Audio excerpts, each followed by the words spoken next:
Marie Trout. I'm Walter Trout's wife. And as you know, probably Walter received a liver transplant last year. And when somebody in your family gets a liver transplant, everybody is affected.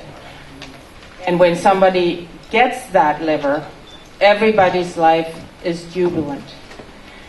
I got a husband back. Our kids got a father back. The fans got a musician back. Walter got his music back and the connection he feels with the people. So the gratefulness we feel is tremendous. And so that's why we call this a celebration of life. And I'm so glad you have come to be part of this with us, this celebration. I want to introduce a very special volunteer who is sitting right up there at the entrance. It's Cliff Conady. He's a 7-year heart transplant recipient. And he is there to help you with any questions you might have about organ donation. He has materials you can pick up, brochures, anything like that. And there's also a little bucket where you can throw a couple of bucks in that will go towards Donate Life America. And so that's the organization that works tirelessly to make this kind of miracles possible. Walter and I will talk with you a little bit, and our boys will play. And I will introduce them to you right now. We have on bass a friend of our family, Adam Ditt. He's 19. We have Mike Trout on guitar and vocals. He's also 19. We have Dylan Trout on the drums. He's 14. And John Trout, of course, on the guitar. He's 22. Ladies and gentlemen, the Trout Brothers Band.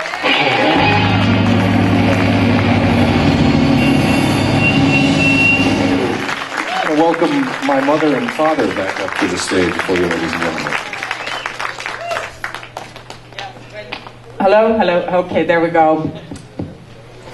When Walter got really ill and he was hospitalized, we realized he was not going to be able to get a new liver in Los Angeles, where we live, because there's such a shortage on organs.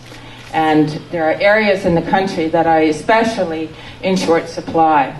And it was devastating to be waiting in the hospital, watching Walter deteriorate, and just seeing that the doctors glaze over every time they came in, because they knew it's probably not going to happen.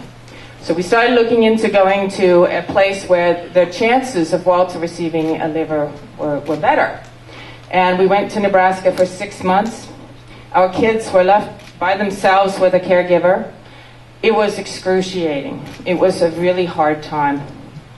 Our neighbor who lives next to us, she would comment to me, she's like, I don't like this. The house is so quiet. Well, we're back home, let me tell you. These guys are rehearsing in the garage all the time. It's not quiet anymore.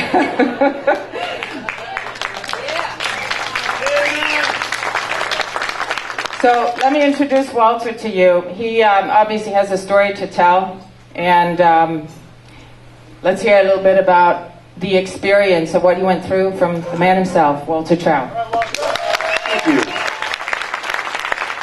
I got the kids here. Yes, it's not quiet in our house anymore. But I do have to say that the way we found out about going to Omaha, Nebraska to get a liver was from our dear friend, Mr. Curtis Salgado, who's going to be playing tonight. Curtis got a transplant in Omaha, and when he heard that I was probably going to die in Los Angeles, he called Marie up and he gave Marie the phone number of this incredible doctor in Omaha. She called the doctor and he said, get Walter on a plane, bring him out here. And they saved my life there in Omaha. And but it was rough going. You know, I have to say there's a myth that you get your transplant, you wake up the next day and you're ready to go dancing and stuff. It's not like that. It takes a long time to recover. It takes a lot of physical therapy. For me, I couldn't walk. I had to get speech therapy and work on learning back how to talk. I had brain damage. I couldn't play. I had to start over again and relearn how to play the guitar. But they saved my life, and it was an incredible thing. And when I look back on it now, it's been a year, and it's almost like it was a bad dream or something. But, you know, I wake up every day now, and I am so incredibly overjoyed and grateful to be alive. It has changed my perspective on so many things. And I have a new album coming out in a month that I wrote about all this, and one of the songs says, things that used to get me before, they just don't bother me anymore. And life is beautiful, and the small things, I just don't care anymore. I'm overjoyed to be a husband to this incredible woman and have these amazing kids and have this life. And I'm overjoyed to be back having my band, especially with the addition of the amazing Johnny Griparic on the bass guitar there. He's right there. He has really turned that band into a unit, and right now I get to come back after a year of being almost dead, and I get to have the best band that I've ever had. And it's an incredible thing, and what I want to do is say it's incredibly important that you become a donor. You know, a lot of people, they think it's a great idea, but they don't take that extra step. Just sign up. And, you know, when you're gone, you don't need your liver, or there's 8 different organs that you can donate. You can save 8 people's lives. And that's an amazing thing to think about. I have this organ inside of me that's from somebody I don't know. I don't know who they were, but in their tragic loss, they gave me new life. I have a rebirth, and I'm better than I ever was before. My outlook, physically, I feel incredible. I feel like I'm about 30 years younger than I was, you know, and you know, I just want to say that it's very important that you sign up. You can save lives. Look at Curtis Salgado, look at me, look at Phil Lesh from the Grateful Dead. We are 3 living examples of what this can do. You don't know whose life you're going to save. It could be your husband, it could be your wife, it could be one of your kids, or it could be somebody you don't even know. But it's a beautiful thing if you think about it, that you can help someone stay alive in your passing. You know, so that's what I want to say is, you know, I was saved by some incredible doctors. I was saved by God, but mainly I was saved by the support of this incredible woman over here who stood by me. And when I was laying in that bed and I was in incredible pain and had lost 120 pounds and could barely speak, and I would say to her, I can't take this anymore, I want to go. I'm through, please, you know, let me go. And she would say, no, you have to fight, you have to hold on. And every day she would read me messages that would come in from people.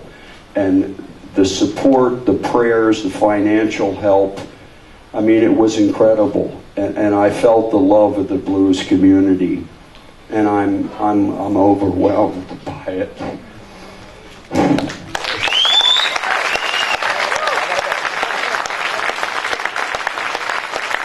And now I know I have a responsibility to all of you that when I get up and play now with my band, I got to play my ass off. That's how I can give back to you. And I intend to do that as long as I'm capable of doing it. You come to see my band, we're going to play our asses off for you and give you everything we have. So God bless you.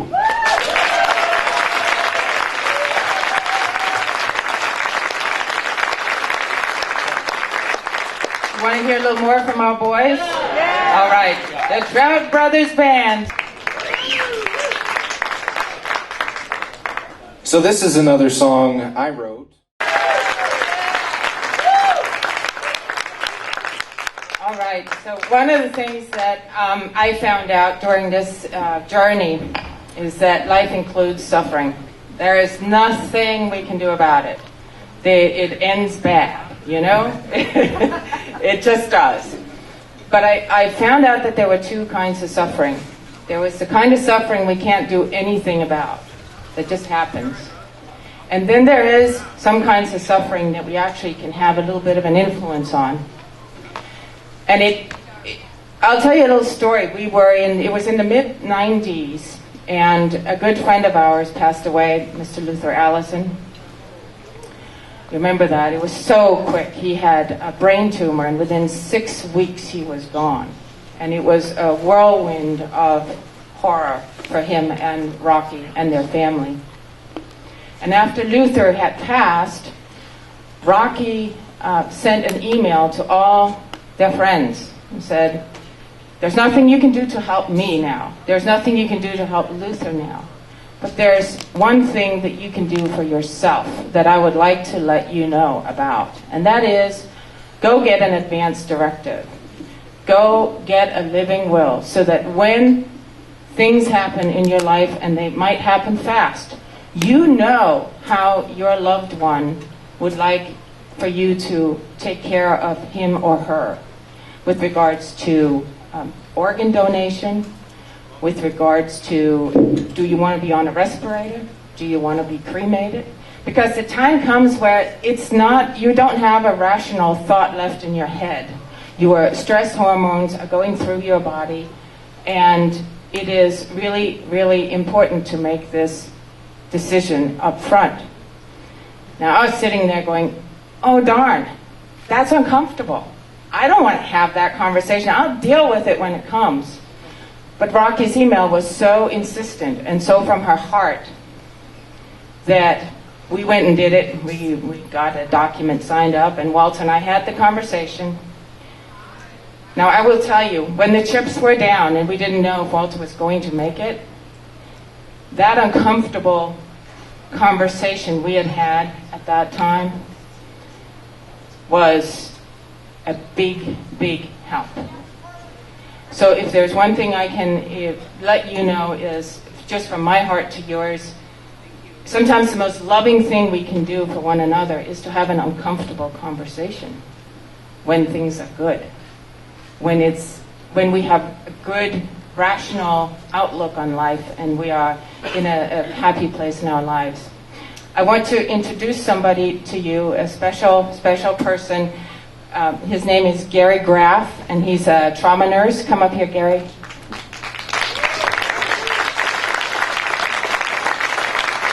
Now, all of you probably are well aware of the amazing job nurses do in our society, and they're not always appreciated.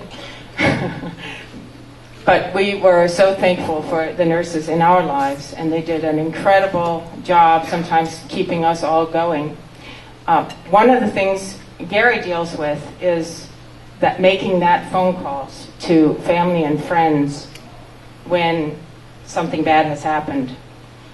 And Gary, I would like to know from you, what's the difference making that phone call that somebody is brain dead and making that phone call to the family? One family has made the advance directive, or the person who was laying there not going to pull through has made the advance directive, and one where nobody has had this conversation in advance. What's the difference? The difference is that there's a time clock on organ donation, and so when we make a call in the trauma environment, most of the time the family member does not know that their family member was in an accident. So the call goes something like this. Hi, my name is Gary. I'm calling you from the trauma center. Your loved one was in a fatal accident and only has a few hours to live. There's nothing the physicians can do about it. And then, we talk about that a little bit. And then the second question that I have to ask, and it sounds cruel, is I would like to ask about organ donation and whether you had that conversation with your loved one, and do we have permission to do organ donation? again, the clock is very important. We like to try to get the decision out quickly so that we can do a lot of preparation. There's a lot of work that goes into organ donation. And it's helpful when you have that conversation so you don't put your loved one in that position of trying to figure out what it is that you would want. And again, it's one of the most difficult things that I do as a nurse. Thank you, Gary.